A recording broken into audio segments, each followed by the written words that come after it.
D'abord, je voulais dire bonjour. Je suis presque en été. On a eu un très bel été. J'espère qu'on est fatigué pour également. C'était magnifique au Québec. Je suis content d'être de retour avec l'aile jeunesse qui toujours apporte beaucoup de dynamisme à notre formation politique, avec des débats intéressants. Ça a toujours été le cas. Et je suis satisfait également de l'orientation que va prendre notre parti en termes de contenu, de débat intellectuel avec la jeunesse, avec le congrès, avec le Forum des idées qui aura la 3e édition cet automne. C'est la direction dans laquelle on va aller partir. Justement, les jeunes réclament un encadrement de gouverner. Est-ce que le gouvernement pourrait aller dans cette voie-là? D'abord, on va laisser le débat se faire, mais je voudrais dire là-dessus que pour moi, il y a 2 éléments qu'il faut distinguer. Il y a d'abord la modernisation liée à l'apparition des applications mobiles, des téléphones. Et ça, c'est clair que, comme je l'ai dit une fois, on pourrait se mettre au milieu de Saint-Laurent et essayer d'empêcher son flot. Ça arrive de toute façon, c'est une chose. D'autre part, il y a le modèle d'affaires du VRIC, l'économie du partage. Les jeunes sont attachés à ça, c'est une bonne idée. Mais il faut que ce soit encadré, de façon à ce que ça crée un climat de compétition qui est correct par rapport aux autres chauffeurs. Je pense qu'on est intéressé, notre ministre est intéressé à regarder ça certainement, d'encadrer tout ça, de façon à créer un environnement qui soit juste pour tous les participants. Vous tenez, les jeunes tiennent leur congrès ici à Shawinigan, c'est une ville qui se relève difficilement. C'est une crise, celle des ressources, surtout dans le papier qui frappe partout.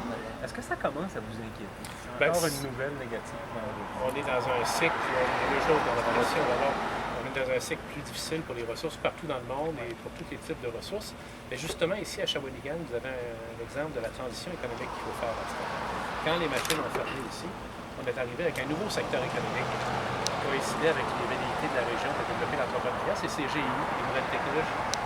Alors, il faut chercher également à diversifier notre économie, c'est clair. Pour ce qui est de la nouvelle dans votre région, vous parlez, je suppose, de la machine à papier numéro 9 à Alma.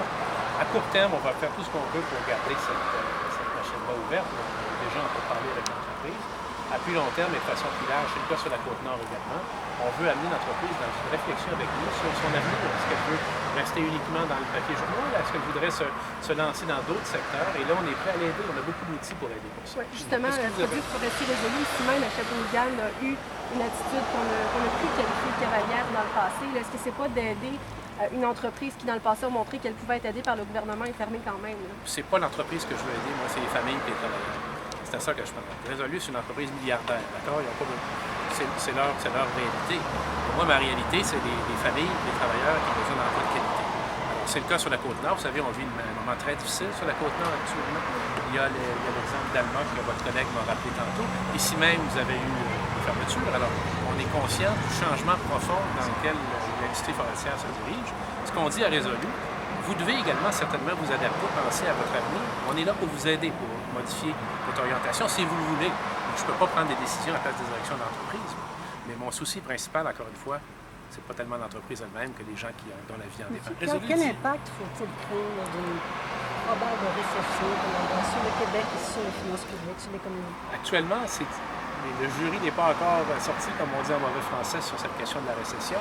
Ce qui est clair, c'est que l'impact des prix du pétrole, notamment sur l'économie canadienne, a été significatif. Mais ce que je remarque, c'est que quelque chose est en relative. Le Québec tire assez bien son épingle du jeu. Les exportations sont en hausse de façon considérable. Vous avez vu le secteur manufacturier également qui donne des signes de nouvelles vigueur. Je ne dis pas que c'est facile, c'est difficile l'économie mondiale actuellement, mais on a des outils au Québec qui nous permettent de tirer parti des bons côtés de la situation, par exemple le bas dollar canadien et les bas taux d'intérêt.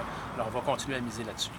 Pour revenir sur Résolu, M. le Premier ministre, est-ce que vous avez été mis au courant de la fermeture de cette machine-là? Malheureusement non. Malheureusement non. C'est une chose qui malheureusement arrive trop fréquemment. On est placé devant le fait accompli sans peu. Encore une fois, moi, quand je me lève le matin, je ne pense pas à l'entreprise, je pense aux gens. Alors, s'il y a quelque chose qu'on peut faire avec Résolu pour reprendre le travail de cette machine pour septembre comme prévu, on va le faire.